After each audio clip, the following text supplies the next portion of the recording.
Hello food lovers, welcome to our channel. నేను మీ రాణి Eramsetti. Friends, ఈరోజు recipe వచ్చేసి టీ టైమ్ స్నాక్స్ రెసిపీ అండి.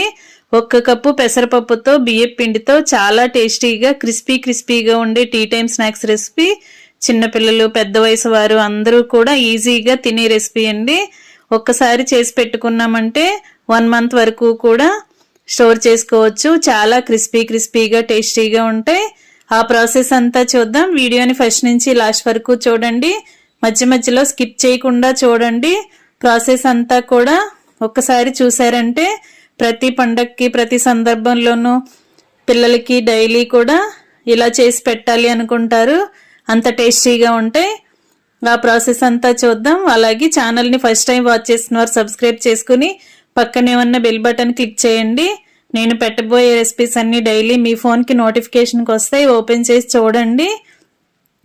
సింపుల్గా టేస్టీ ప్రాసెస్ని చూపిస్తాను. అన్నీ కూడా మన ఇంట్లో ఉన్న ఇంగ్రీడియంట్స్తోనే ఇన్స్టెంట్గా చేసుకునే రెసిపీస్ చూపిస్తాను. ఇంకా ప్రాసెస్లోకి వెళ్ళిపోదాం.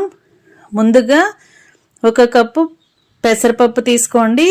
ఏదైనా ఒక బౌల్లోకి పెసరపప్పు తీసుకుని దానిని ఒక గిన్నెలోకి వేసుకుని వాటర్ పోసి బాగా కడగండి. పెసరపప్పుతో మురుకులండి.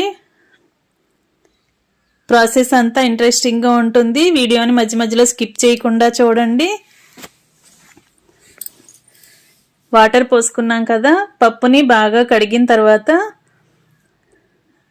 దానిలోకి 1 గ్లాస్ వాటర్ పోసుకుని గిన్నెకు మూత పెట్టుకుని గిన్నెను కుక్కర్లో పెట్టి 5 నుంచి 6 విజిల్స్ వచ్చేంత వరకు ఉడికించండి. ఉడికిన తర్వాత బాగా చల్లారిన తర్వాత చూపిస్తున్నానండి. నీళ్ళు అనేవి కరెక్ట్గా సరిపోయాయి.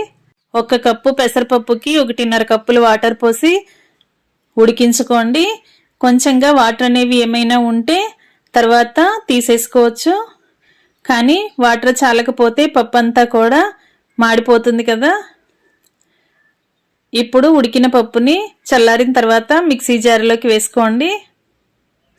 పప్పులోని పలుకులు అనేవి ఏమీ తగలకుండా దీనిని మెత్తని పేస్ట్ లాగా గ్రైండ్ చేయండి. పప్పు అనేది గట్టిగా ఉడికినట్లయితే కొంచెంగా వాటర్ యాడ్ చేసి బాగా నలిగేంత వరకు గ్రైండ్ చేయండి. ఇలా గ్రైండ్ అయిన పప్పుని చూపిస్తున్నాను. మరీ జారుగా కాకుండా మరీ గట్టిగా కాకుండా పిండి అనేది ఈ విధంగా గ్రైండ్ అవ్వాలి. ఇలా గ్రైండ్ అయిన పప్పుని ఒక వెడల్పుగా ఉన్న మిక్సింగ్ బౌల్లోకి వేసుకోండి. ఇలా బేసన్ లాంటి గిన్నెలోకి వేసుకోండి. ఖాళీగా ఉన్న గిన్నెలోకి వేసుకుంటే తర్వాత పిండి కలుపుకోవటం అనేది మనకి ఈజీగా అనిపిస్తుంది. ఇలా గ్రైండ్ అయిన పిండి అంతా, పప్పు అంతా కూడా గిన్నెలోకి వేసేసుకోండి.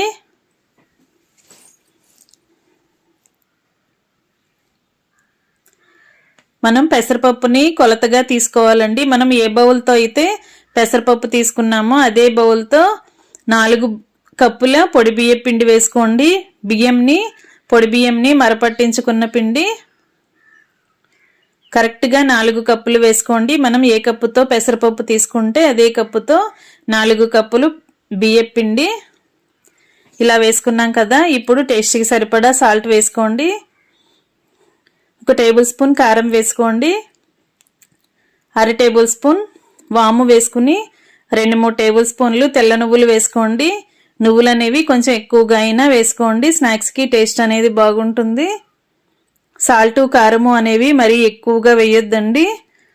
మన టేస్ట్ కన్నా కొంచెం తక్కువగానే వేసుకుంటే తింటున్నప్పుడు కరెక్ట్గా సరిపోయినట్లు అనిపిస్తుంది. ఒకేసారి ఎక్కువగా సాల్ట్ అనేది యాడ్ చేయొద్దు.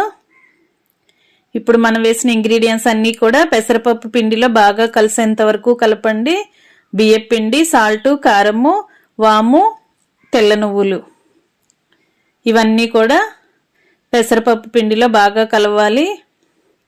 వేళ్లతో పిండిని గట్టిగా ప్రెస్ చేస్తున్నట్లుగా కలిపినట్లయితే పెసరపప్పులో ఉన్న తడితోనే పిండంతా చాలా వరకు కలిసిపోతుంది. కలవకపోతే ఇంకొంచెం అరచేతిలోకి వాటర్ని యాడ్ చేసుకుని కలపండి. అంతేగాని ఒకేసారి ఎక్కువగా వాటర్ అనేవి పోయొద్దు. కొంచెంగా పోసుకుంటూ పిండిని చూసుకుంటూ కలపండి. వాటర్ మాత్రం చల్లటి నీళ్ళే కలిపానండి, వేడి నీళ్ళు ఏం అక్కర్లేదు. ఆయిల్ కూడా మనం పిండిలో వేయాల్సిన పని లేదు. నేను చూపించిన ఇంగ్రీడియంట్స్ మాత్రమే యూజ్ చేసి పిండిని ఇలా కలపండి. ఇప్పుడు జంతికల గిద్దను తీసుకుని ఇలా మీకు ఏదైనా ప్లేట్ని చూసి వేసుకోండి. నేను ఇలా రిబ్బన్ పకోడీ లాగా ఈ ప్లేట్ చూపిస్తున్నాను.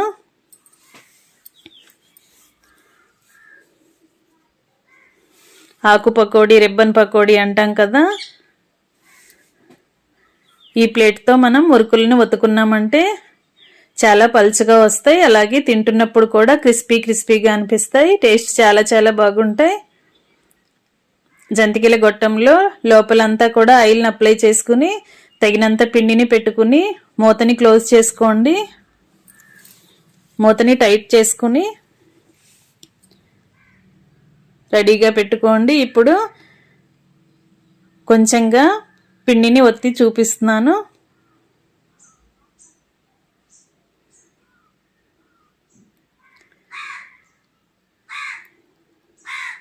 ఈ విధంగా రిబ్బన్ పకోడీ లాగా చేయబోతున్నాను.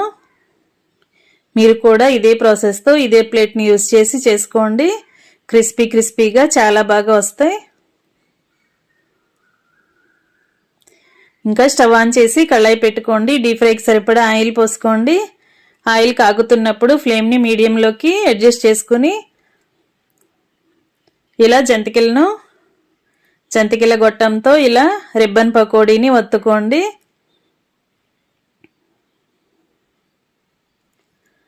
ఈ విధంగా బాగా ఫ్రై అయిన తర్వాత ఆయిల్ కాగటం అనేది ఆగిపోతుందండి. బబుల్స్ అనేవి ఆగిపోతాయి. సౌండ్ అనేది స్లో అయిపోతుంది. వెంటనే కూడా మనం కరెక్ట్గా డీప్ ఫ్రై అయ్యింది అని వెంటనే మనం ఆయిల్ నుండి తీసేసుకోవచ్చు. ఇదే విధంగా మిగిలినవి కూడా ఒత్తుకోండి. ఇలా బాగా బబుల్స్ రావటం స్టార్ట్ అయ్యాయి కదా. ఇలా స్లోగా బబుల్స్ ఆగిపోయిన వెంటనే మనం కరెక్ట్గా డీప్ ఫ్రై అయినట్లు అర్థం చేసుకోవచ్చు. ఈజీగా చాలా సింపుల్గా మనం ఎన్ని మురుకులనైనా ఇదే విధంగా ఒత్తుకోండి.